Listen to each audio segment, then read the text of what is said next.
तो बड़ी खबर बड़ी बहस देख रहे हैं आप और मैं हूं आपके साथ महेंद्र विश्वकर्मा। पीसीसी चीफ कमलनाथ के हिंदुत्व पर बीजेपी और आरएसएस को लेकर राहुल गांधी से बहस की चुनौती पर अब सियासी घमासान तेज हो गया है।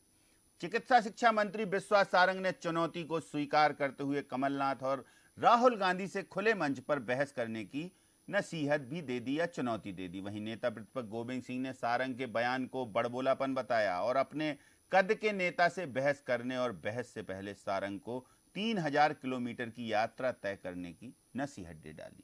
कुछ ऐसे ही विचार पूर्व मंत्री पीसी शर्मा ने भी व्यक्त किए। आपको पहले सुनवाते हैं कि चारों नेताओं के बयान क्या हैं और आखिर इस बहस का मुद्दा क्या है, और मुद्दे के बाद हमारे साथ कुछ खास मेहमान जुड़ेंगे जिनसे चर्चा करेंगे कि ऐसे बयान होते क्यों हैं और उस पर पलटवार आखिर क्यों। कोई भारतीय जनता पार्टी का, आरएसएस का, हिंदू विश्व हिंदू परिषद का इनके साथ बैठ जाए और बहस कर ले। जितना ज्ञान इनको धर्म का है, ये भारतीय जनता पार्टी, विश्व हिंदू परिषद, आरएसएस को नहीं।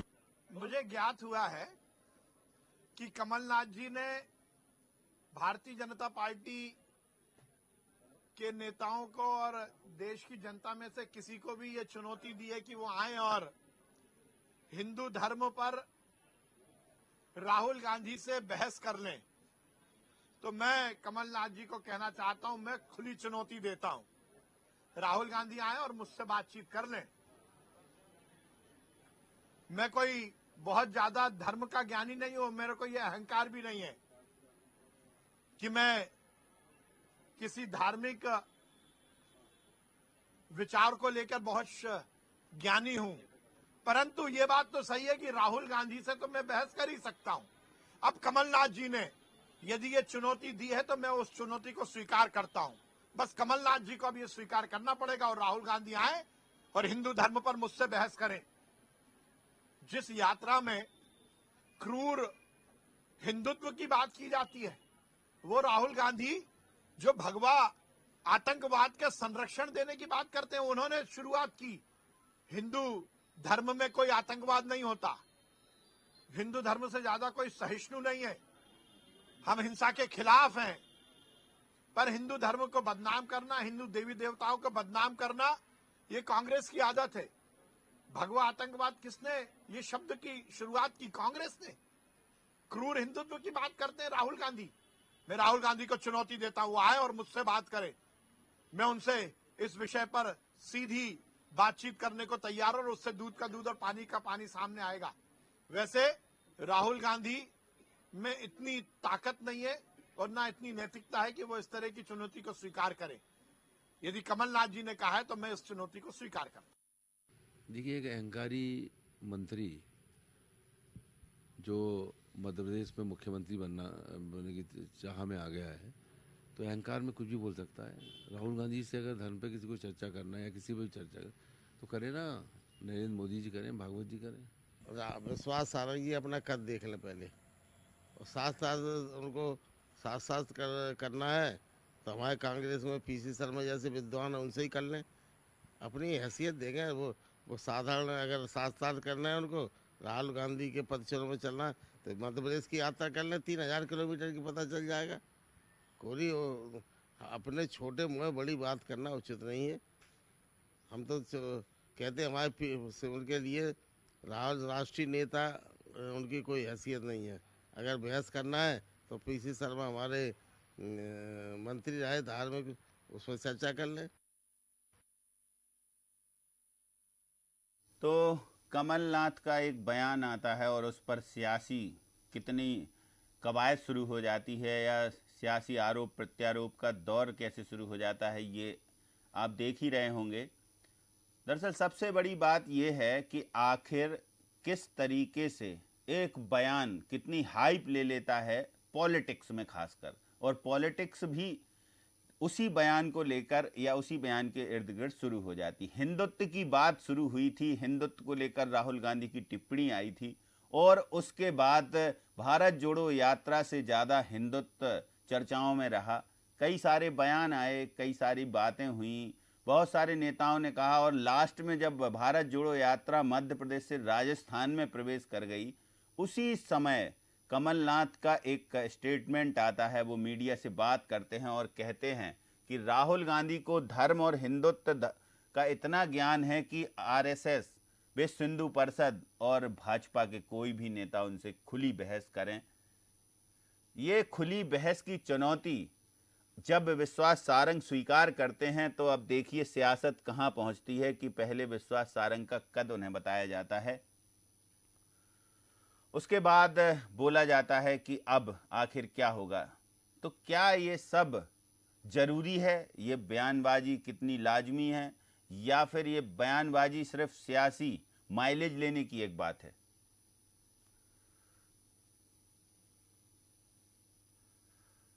चलिए, तो हमारे साथ कुछ खास मेहमानों का पैनल है। पहले उनका परिचय आपसे कराते हैं, फिर उनसे चर्चा शुरू करेंगे। हमारे साथ मीडिया विभाग की कांग्रेस के उपाध्यक्ष संगीता शर्मा जी और वरिष्ठ पत्रकार राजेश जौहरी जी।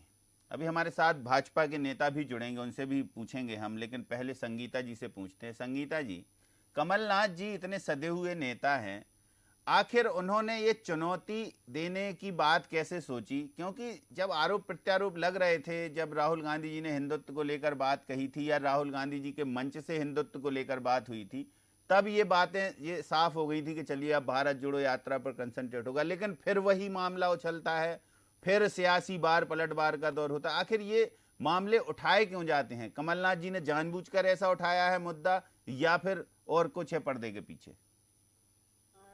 मीडिया के सवाल पर उन्होंने जवाब दिया था, क्योंकि भाजपा की आदत है हिंदुत्व पर, इन्हें हिंदुत्व को ये अपना एजेंडा मानती है और उस एजेंडे को ये ज्यादा समय तक मीडिया पर चलता रहे, उसको लेकर ये तर्क वितर्क करते रहते हैं। और इसी को लेकर इन्होंने तर्क वितर्क किया था और मीडिया ने माननीय कमलनाथ जी से एक सवाल किया था और उसी सवाल के जवाब में कमलनाथ जी ने कहा था कि राहुल गांधी जी जो है वो शास्त्र को जानते हैं, यदि उनसे कोई शास्त्रार्थ करता है तो वो शास्त्रार्थ करने को भी तैयार हैं।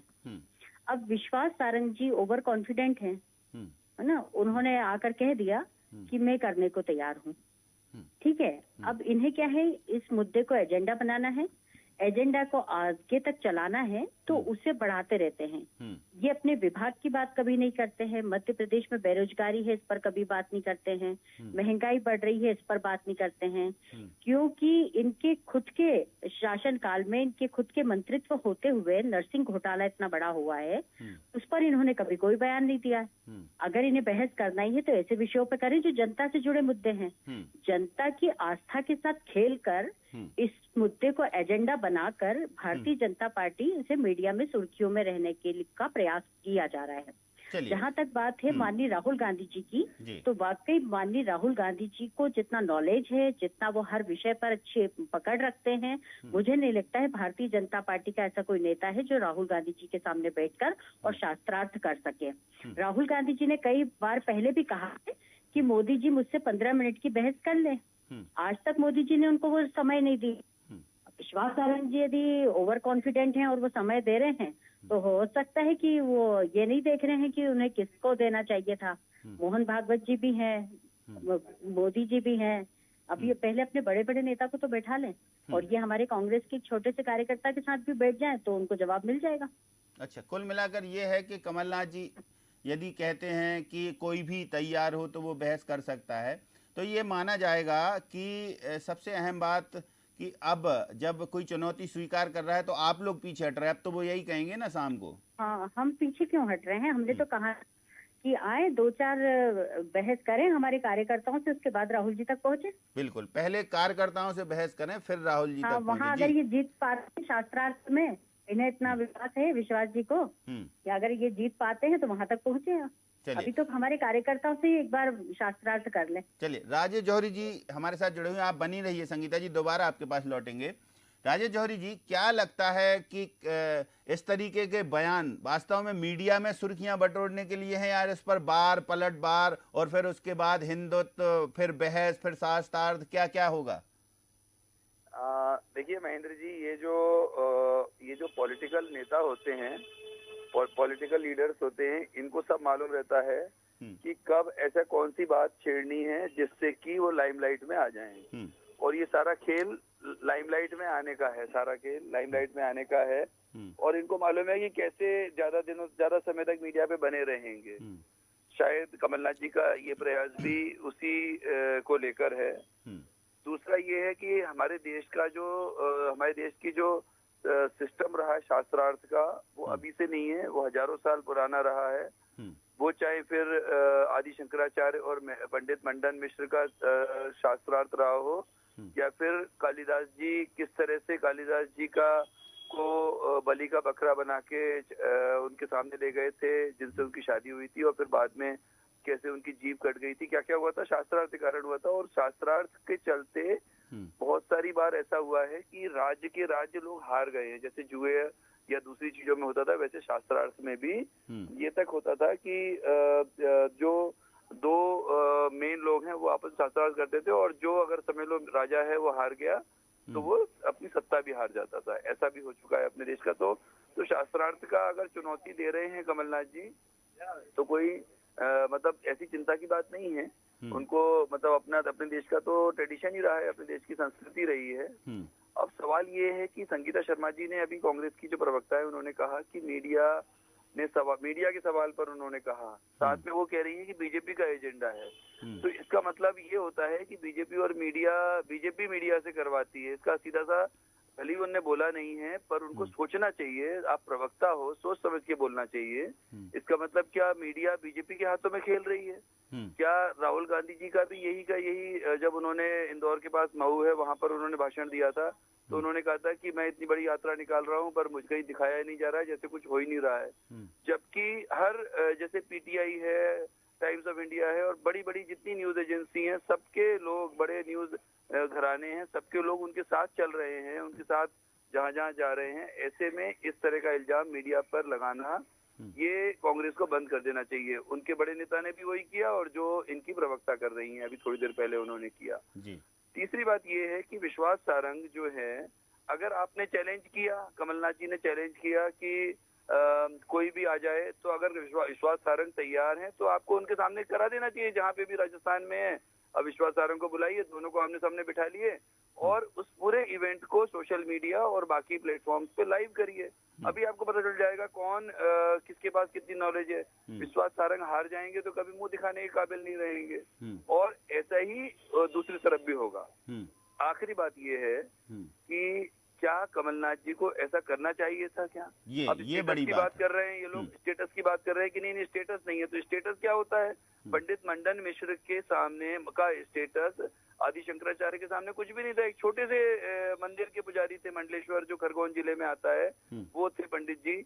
और शंकराचार्य जी ने तो नहीं कहा कि स्टेटस छोटा है या बड़ा है, उसने कहा क्या शास्त्रार्थ करना है, चलो आ जाओ। तो मुद्दा ये है, कमलनाथ जी को ऐसी बातें नहीं कहनी चाहिए थी। अपने राष्ट्रीय नेता को बिना कारण से ऐसे मुसीबत में डालने वाला काम है ये, और उसकी जरूरत नहीं ना। राहुल जी के पास एक बहुत बड़ी टीम है कांग्रेस की, बहुत बड़े विचारक हैं, बहुत सारे लोग हैं जो हर विषय के अपने एक्सपर्ट हैं। हर चीज राहुल गांधी, मोदी ये खुद थोड़ी करेंगे। तो इसलिए इस तरह का चैलेंज इनको नहीं देना चाहिए था। इस तरह की बातें इनको बेवजह कर दी है कमलनाथ जी। बिल्कुल। गीत धीर जी भी हमारे साथ जुड़ गए हैं। गीत धीर जी से पूछते हैं, गीत धीर जी, क्या लगता है कि वास्तव में जो विश्वास सारंग ने चैलेंज एक्सेप्ट किया, उस पर आगे बढ़ने की जरूरत है, या चैलेंज एक्सेप्ट करने में पहले आने की बात थी कि पहले कौन आएगा? कमलनाथ जी ने चैलेंज दे दिया है, इसलिए कैसा देखेंगे इस पूरे घटनाक्रम को? आप भी पूरी निगाहें बनाए रखते, सदी हुई भाषा। गीत धीर जी देखिए, सबसे पहले कांग्रेस की जो आदरणीय प्रवक्ता बोल रही थी कि हमारे कार्यकर्ताओं से बहस करनी पड़ेगी, थोड़ा तो स्तर रखिए। मध्य प्रदेश शासन का कोई मान्यवर अगर कोई बात बोल रहा है तो उसको गंभीरता से लेना चाहिए। और निश्चित रूप से कमलनाथ जी भी एक वरिष्ठ व्यक्ति हैं और पूर्व मुख्यमंत्री। मैं तो आदर के साथ बात कर रहा हूं कि कमलनाथ जी को, गोविंद जी को जब चुनौती दी गई है तो उस चुनौती को स्वीकार क्यों नहीं करते? क्योंकि हमेशा जब चुनाव आते हैं तो ये राहुल गांधी जो है चुनावी हिंदू बनने का एक ढोंग करने के लिए यहाँ आ जाते हैं। ये ढोंग की बात मैं इसलिए कह रहा हूँ क्योंकि वायनाड में जहां से राहुल गांधी चुनाव लड़ते हैं वहां तो ये मुस्लिम लीग के साथ चुनाव लड़ते हैं, और यहाँ उज्जैन आके जो है बड़े जनेऊधारी हिंदू बन जाते हैं। ये वो हिंदू हैं जिन्होंने जिनको आचमन और कुल्ले में अंतर नहीं मालूम और हिंदू धर्म की बात या सनातन धर्म की हमसे बात करने के लिए जो है बोल रहे हैं हमारे कार्यकर्ताओं से बात करनी पड़ेगी। अरे साहब, आप डरते क्यों, घबराते क्यों? आपके राहुल गांधी जो है वो तो जनता को जोड़ने के लिए चल रहे हैं, लेकिन ऐसे जोड़ने के लिए चल रहे हैं कि जहां जहां जा रहे हैं वहां पे भारत तोड़ने वाले लोग जो हैं वही दिख रहे हैं। नफरत को कम करने की बात करते हैं, नफरत मिटाने की बात करते हैं, और शुरुआत ही कैसे करते हैं? संघ की नेकर में आग लगा के मुहिम की उन्होंने शुरुआत करी थी। संघ तो एक गैर राजनीतिक संगठन है, वो कोई राजनीतिक दृष्टिकोण से कार्य नहीं करता, वो तो सामाजिक संगठन है, ना कोई पार्टी है। तो ऐसी नफरत क्यों दिखाई दी राहुल गांधी जी ने? राहुल गांधी जी ने जो कहा है केवल और केवल झूठ कहा है, और ये वो व्यक्ति हैं जिनकी सभा में नारे लगते हैं पाकिस्तान जिंदाबाद के, और इनके कमलनाथ जी ही वो व्यक्ति हैं जो इस बात को एडमिट कर रहे हैं। उसके अलावा ये फिर भी धर्म की, सनातन धर्म की बात करते हैं। जब हम सनातन धर्म की बात करते हैं तो हमें राष्ट्र प्रेम के बारे में भी जागरूक किया जाता है, हमें समझाया जाता है, हमें बताया जाता है, जिससे हम प्रेरणा लेते हैं। और ये वही राहुल गांधी है जिनके लिए राष्ट्र की कोई महिमा ही नहीं है, यहाँ पे राष्ट्र का अपमान हुआ है। कमलनाथ जी तो ये कह रहे हैं गिद्दीर जी के उन्हें जो है शास्त्रों का बड़ा नॉलेज है और उनको धर्म पर शायद बहुत सारी जानकारियां हैं, हिंदुत्व पर भी हैं। ये तो आपने सुना ही है अभी। देखिए, अगर कमलनाथ जी ये बोल रहे हैं तो कमलनाथ जी ने अभी थोड़े दिन पहले ही, मैं तो उनको, देखिए वो अपने आप को हनुमान भक्त बोलते हैं, मैं तो मानता हूँ कि हनुमान भक्त है, कोई दिक्कत नहीं है, लेकिन ऐसे हनुमान भक्त हैं जो हनुमान जी का मंदिर काटते हैं। राम मंदिर की उसमें फोटो लगी हुई है, उसमें जो है पूरा मंदिर बना हुआ है और उसके ऊपर काट रहे हैं, छुरी चला रहे हैं। इसका मतलब तो कल को पोस्टर दीवार पे लगा होगा, उसके ऊपर कल को तलवारें चलाएंगे और बोलेंगे साहब हमें तो हिंदू धर्म का बहुत ध्यान है, वो तो कागज था इसलिए हमने काट दिया। क्या यही हिंदुत्व है? क्या यही सनातन धर्म के प्रति इनका प्रेम है, आदर है, सम्मान है? कमलनाथ जी को जवाब देना पड़ेगा और जनता के बीच में कमलनाथ जी को जवाब देना पड़ेगा। संगीता जी, देखिए गिद्दीर जी ने बिल्कुल बहुत सारे उदाहरण पेश कर दिए हैं। क्या लगता है कि कमलनाथ जी ने अपने बड़े नेता को मुसीबत में डाल दिया ये चैलेंज देकर? देखिए, जब भी कोई बड़ा नेता बोलता है तो उसके पीछे बहुत गंभीरता छिपी होती है, और कमलनाथ जी ने यदि ये बात कही है तो कहीं ना कहीं उनके पास ये जानकारी जरूर है कि राहुल गांधी जी कितना जानकारी रखते हैं, कितना ज्ञान रखते हैं, कितना तथ्यों के आधार पर बात करते हैं, ये माननीय कमलनाथ जी बखूबी जानते हैं। और इसीलिए उन्होंने कहा है कि यदि आप राहुल जी की बात पर, जो उन्होंने उज्जैन में कही गई थी, तपस्या को लेकर उन्होंने बात कही थी, भगवान राम को लेकर बात कही थी, और उस पर भाजपा के लोग जो ओछी मानसिकता से जवाब दे रहे थे, तब उन्होंने एक मीडिया के सवाल से ये जवाब दिया कि चुनौती देते हैं, आइए आके उनसे शास्त्रार्थ कर लीजिए। अब शास्त्रार्थ करना इनके बस की बात नहीं है, क्योंकि ये तो चुनाव आते हैं जब हिंदू हिंदू करते हैं, चुनाव आते हैं जब गौ माता करते हैं। वो कहते हैं कि जब चुनाव आते हैं तो आप जनेऊ पहनते हैं। पूरी बात सुन लीजिए, मेरी बात पूरी हो जाने दीजिए। ये वही भारतीय जनता पार्टी है, जब चुनाव आते हैं तो इनको गौ माता याद आ जाती है। ये वही भारतीय जनता पार्टी है, जब चुनाव आते हैं तो भगवान राम याद आ जाते हैं। मैंने बता देना चाहती हूँ, भगवान राम के मंदिर का ताला खुलवाने वाले राजीव गांधी जी थे, तब जाकर आज कोर्ट से फैसला हुआ है, और ये वाहवाही अपनी कर रहे हैं। दूसरी बात, ये गौ माता की बात करते हैं, ये वीर सावरकर नाम देते हैं। मैं तो वीर सावरकर को वीर भी नहीं कहना चाहती हूँ, क्योंकि ये वही वीर सावरकर हैं जिन्होंने एक किताब लिखी थी मराठी में, और मराठी में जो किताब लिखी थी उसमें गौ मांस को खाने के लिए इन्होंने साफ तौर पर कहा था। इन्होंने तो साफ तौर पर अपनी किताब में लिखा है कि गौ माता की पूजा नहीं करना चाहिए, पूजन नहीं करना चाहिए, उसे तो बीफ के रूप आना चाहिए। इन्होंने अपनी किताब के अंदर लिखा हुआ है। ये हमसे क्या बहस करेंगे? मैं तो कह रही हूँ ना कि अगर हमसे बहस करना है, हमारे छोटे कार्यकर्ताओं से बहस कर लीजिए, तब राहुल गांधी तक जाइए। और दूसरी बात मैं इनको बता देना चाहती हूँ, सबसे ज्यादा बीफ निर्यात यदि हो रहा है तो हमारे देश से हो रहा है। सबसे ज्यादा अगर बीफ की स्लॉटर हाउस किसी ने खोल रखे हैं तो हमारे यहाँ के लोगों ने खोल रखे हैं। आप इनको ये क्यों नहीं बता देते हैं कि ये जो नफरत आप लोग फैला रहे हैं देश के अंदर, जो नफरत आप फैला रहे हैं उसी को लेकर ये यात्रा चली जा रही है। और यात्रा का उद्देश्य यही है, देश में महंगाई बढ़ रही है, उस पर बात नहीं करेंगे। हिंदू को भी महंगाई लग रही है, हिंदू भी बेरोजगार है। आप ये नफरत फैलाने का काम क्यों करते हैं? ये हमको बताते हैं दूसरे राज्यों में यूसीसी लागू हो गया, तो मैं इनको ये भी बता देना चाहती हूँ कि जिन राज्यों में, जिन राष्ट्रों में यूसीसी लागू हुआ है, वहाँ का आप ये देख लीजिए कि वहाँ पर धर्म के आधारित पर कौन कौन से धर्म वहाँ पर निवास करते हैं। आप गोवा की बात करते हैं, गोवा में क्रिश्चियंस रहते हैं, वहाँ पर यूसीसी लागू है। आप ये जनता के बीच में गलत मैसेज डालकर, जनता को झूठे वादे दिखाकर, उनसे वोट लेकर, सत्ता हासिल कर फिर वो जनता की तरफ मुड़कर भी नहीं देखते हैं ये लोग। ये धोखा अगर किसी के साथ कर रहे हैं तो हिंदू जनता के साथ कर रहे हैं, धोखा कर रहे हैं तो मुस्लिम जनता के साथ कर रहे हैं, धोखा कर रहे हैं तो क्रिश्चियन जनता के साथ कर रहे हैं, और ये धोखा गद्दारी कर रहे हैं तो इस देश के साथ कर रहे हैं। आप राष्ट्रवाद की बात करते हैं, मैं इनसे पूछती हूँ कि ये वही राष्ट्रवादी है जो अंग्रेजों के सामने चिट्ठियां लिखा करते थे, माफी मांगा करते थे? ये हम कांग्रेसियों से बात नहीं कर सकते ना, ये हमसे शास्त्रार्थ कर सकते हैं। ठीक है, इन्हें बहुत सोचना पड़ेगा चुनौती देने से पहले। बिल्कुल, चुनौती देने से पहले सोचना पड़ेगा। अभी हम जवाब लेंगे गीतधीर जी से, लेकिन एक सवाल और यहाँ पर होता है, जैसा गीतधीर जी ने कहा कि जब इलेक्शन मोड में आ जाती है कांग्रेस या राहुल गांधी अपने नेता, तमाम सारे नेता चाहे कमलनाथ हो, कि हिंदुत्व की बात आप करते हैं, लेकिन फिर बाद में कहाँ जाता और पहले कहाँ जाता, जब यात्राएं होती तभी। देखिए, जब भी चुनाव आते हैं हिंदू की बात कौन करता है? क्या आप उठाकर मुद्दे देख लीजिए, ये सवाल करते हैं, ये मुद्दे बीच में लेकर आते हैं, फिर हमारे पास आते हैं, फिर हम जवाब देते हैं, फिर हमको बोलते ना कि उल्टा चोर कोतवाल को डांटे।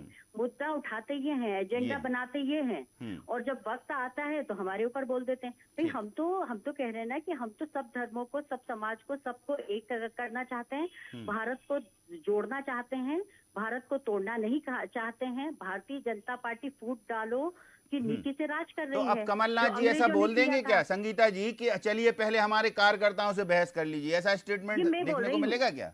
नहीं, ये तो मैं बोल रही हूँ जी। अच्छा, ये आप बोल रहे हैं। चलिए गीतधीर जी से जवाब ले रहे हैं आपका। गीतधीर जी कुछ बोल रहे हैं काफी देर से, कृपया लाइन जी। तो इतना कहा है कि राहुल गांधी जी से कर लीजिए। अब मैं बोल रही हूँ आपको कि हमारा जो कांग्रेस का जो एक कर्मठ कार्यकर्ता है ना, जो राष्ट्रवादी है, वो राष्ट्रवादी एक कार्यकर्ता के बीच में बैठ जाएंगे। ये जो हमको कहते हैं ना कि चुनावी गौ माता भक्त हैं भाजपा के लोग, गौ माताएं कट रही है, गौ माताओं की हत्याएं हो रही है, रोडों पर पड़ी हुई है, उसकी चिंता इन्हें नहीं है। आप छत्तीसगढ़ जाकर देख लीजिए, छत्तीसगढ़ के मुख्यमंत्री जी ने गौ माताओं के संरक्षण के लिए कैसा कार्य किया है। मैं तो मध्य प्रदेश के मुख्यमंत्री जी से कहना चाहती हूँ कि छत्तीसगढ़ की तरह गौ माता का संरक्षण कीजिए जैसे उन्होंने किया है। तो अब हमारी जहाँ जहाँ सरकारें हैं, हम लोग जो कार्य कर रहे हैं वैसे कार्य करिए। आप जनता को मूर्ख बनाकर वोट क्यों ले रहे हैं? आप जनता के सामने हिंदू उनकी आस्था का खिलवाड़ क्यों कर रहे हैं? और ऐसे बहस के मुद्दे नहीं छेड़ना चाहिए, मतलब इस बात का ये आशय निकाला जाए संगीता जी कि इस तरीके की बातें छेड़ना ही नहीं चाहिए। असल में क्या है, इनको ये इस तरीके के मुद्दे निकालने से इनको चुनावी लाभ होता है, इसलिए समय समय पर ये तो आप मानती है ना कि चुनावी लाभ होता है, ये बात आप मान चुकी हैं। हो रहा है, हम तो साफ कहते हैं। अच्छा, तो ये लाभ लेने के लिए फिर आप लोग करते हैं ऐसा? भाजपा कर रही है, हम क्यों कर रहे हैं? हम तो इनको बता रहे हैं कि तपस्या क्या होती है, भगवान राम क्या होते हैं। ये जो गलत धारणा जनता के बीच में लेकर जाते हैं ना, जो गलत धारणा जनता के बीच में ले जाते हैं, गलत मैसेज जनता के बीच में पहुंचाते हैं, हम उसको सच करके इनको बताते हैं। ठीक बात। चलिए राजेश जौहरी जी, देखिए संगीता जी कह रही हैं कि हम उनको सच करके बताते हैं, जय श्री राम नहीं जय सिया राम होना चाहिए। हिंदुत्व की बात यदि करते हैं तो कमलनाथ जी इसलिए कह रहे हैं कि उनसे पूछा गया, तो अब ये पूछा गया। और एक बात और देखिए, अभी उन्होंने कही है कि ये लोग इनका लाभ लेते हैं इन मुद्दों का, ये लोग से सीधा असर है भारतीय जनता पार्टी। क्या लगता है राजेश जी?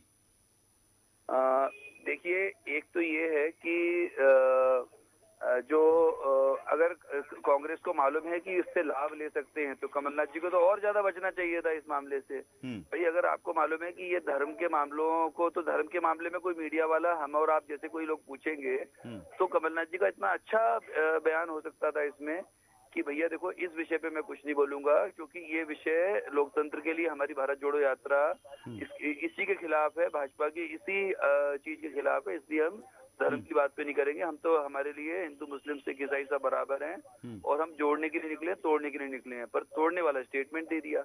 मुद्दा ये है। अब दूसरी बात ये है कि जो अभी जैसा 2014 से ही ऐसा लगता है कि ये जो तोड़ने वाला जो काम शुरू हुआ है, मतलब जो अपन अभी देख रहे हैं पूरी भारत जोड़ो यात्रा की जो संकल्पना है, पूरा जो कंसेप्ट है, जो पूरा उसका जो प्रचार है, उसका जो वो उनकी राहुल गांधी के पेज पे, फेसबुक के पेज पे जो वीडियो देखते हैं तो उससे समझ में आता है कि 14 के बाद से ही शुरू हुआ है ये जो भी कुछ गड़बड़ियां शुरू हुई हैं। पर चूंकि हमारा जन्म नॉर्थ ईस्ट में हुआ है और अपना लगातार नॉर्थ ईस्ट से लगातार महेंद्र जी जुड़ाव रहता है। नॉर्थ ईस्ट आजादी के बाद, आजादी से पहले वो स्थिति नहीं थी 47 से पहले, क्योंकि 43 में तो सुभाष चंद्र बोस ने जब अपनी मणिपुर में अपना हेडक्वार्टर बनाया था, जब देश को आजादी की घोषणा की थी, तो उस समय तो पूरे मणिपुर, पूरे नॉर्थ ईस्ट ने उनकी सेना का साथ दिया था।